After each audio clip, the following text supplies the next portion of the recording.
ప్రతి అమావాస్యకు నిమ్మకాయలు 2 తీసుకోండి, దాన్ని నిలువు కోయండి, అడ్డం కోయొద్దు.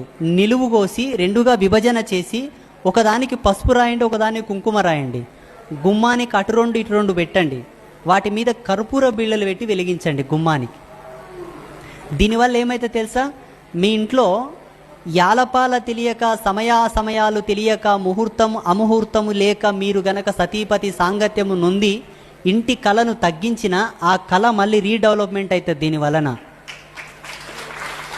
మీ ఇంటి పక్కలోళ్ళో, ఇంటి ముందలలో, ఇంటి ఎంకెల్లో ఏమన్నా తీసుకొచ్చి వాళ్ళ మీద దిగదూడ్చుకొని తీసుకొచ్చి మీ మాల మీద పడేసిన, ఏమన్నా మంతరించుకొచ్చి బియ్యం గింజల్లో నీళ్ళలో పసుపు కుంకుమ తెచ్చి మీ ఇండ్ల మీద చల్లినా, ఈ విధంగా చేస్తే మీ ఇంటికున్న తొక్కుడ దోషం అంతా పోతుంది, మీ ఇంటి మీద నెగిటివ్ ఆరా అంతా పోతుంది. ఇలా ప్రతి అమావాస్యకు చేయాలి.